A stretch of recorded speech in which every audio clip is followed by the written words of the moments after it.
విద్యాశాఖ మంత్రిని బర్తరఫ్ చేయించాలి లేదా రాజీనామా చేయాలని చెప్పి డిమాండ్తో ఢిల్లీలో కాంగ్రెస్ జనతా పార్టీ నాయకత్వంలో నిరాహార దీక్షలు చేపడుతుంటే ప్రభుత్వం చాలా నిరంకుశంగా అన్యాయంగా అక్కడ పార్శ్వవాయువులు ప్రయోగిస్తూ లాఠీ చార్జ్ చేస్తూ విద్యార్థుల మొత్తం కూడా ప్రాణాలతో చెలగాటమాడింది. ఇది దుర్మార్గమైన చర్య. తక్షణమే మోడీ ప్రభుత్వం దానికి బాధ్యత వహిస్తూ విద్యాశాఖ మంత్రిని మొత్తం కూడా రాజీనామా చేయించాలనే సందర్భంగా సిపిఐఎంఎల్ లుడోమోక్రసీ పీడీఎస్ నాయకత్వంలో దేశవ్యాప్తంగా ఇలాంటి నిరసన కార్యక్రమాలకు పిలుపునివ్వడం జరిగింది. ఈ కార్యక్రమాన్ని ఉద్దేశించి సిపిఐఎంఎల్ లుడోమోక్రసీ పార్టీ రాష్ట్ర కార్యదర్శి వర్గ సభ్యులు మదనని మాట్లాడాల్సిందిగా కోరుతున్నారు.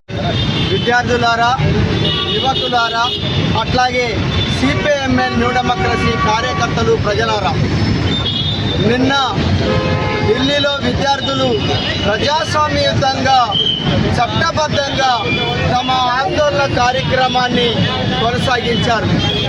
వాళ్ళు ఈ ప్రధానమంత్రి పదవులు అడగలేదు, లేదా ఈ దేశాన్ని మేము పాలిస్తామనేటువంటి చెప్పి అడగలేదు. అయ్యా, మా ప్రశ్న పత్రాలు ఎందుకు లీక్ చేశారు, దాని మూలంగా విద్యార్థులు ప్రజల కొద్దిగా చనిపోతున్నారు, దీనికి బాధ్యులైనటువంటి వాళ్ళ మీద చర్యలు తీసుకోమని చెప్పి విద్యార్థులు నిన్న ర్యాలీ తీశారు. అది పర్మిషన్ తోటి మాత్రమే కొనసాగింది. ఆ ర్యాలీ మీద పోలీసుల్ని విసిగొలిపి మతోన్మాద మోడీ, అమిత్ షా ప్రభుత్వాలు విద్యార్థుల పైన లాఠీలు ప్రయోగించారు, తలలు పగలగొట్టారు, కాళ్ళు చేతులు విలగొట్టారు. ఇట్లాంటి దుర్మార్గమైనటువంటి చర్యలకి ఈ మోడీ ప్రభుత్వం పాల్పడది. ఇది చట్ట వ్యతిరేకం, ఇది అప్రజాస్వామికమైనటువంటి చర్యగా మేము భావిస్తున్నాం. దీన్ని తీవ్రంగా ఖండిస్తున్నాం.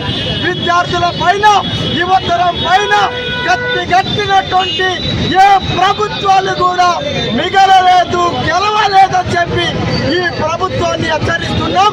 విద్యార్థులకి న్యాయం జరిగేంత వరకు తమ పోరాటానికి సిపిఐఎంఎల్ డెమోక్రసీ మద్దతు ఉంటుంది, కొనసాగుతుంది.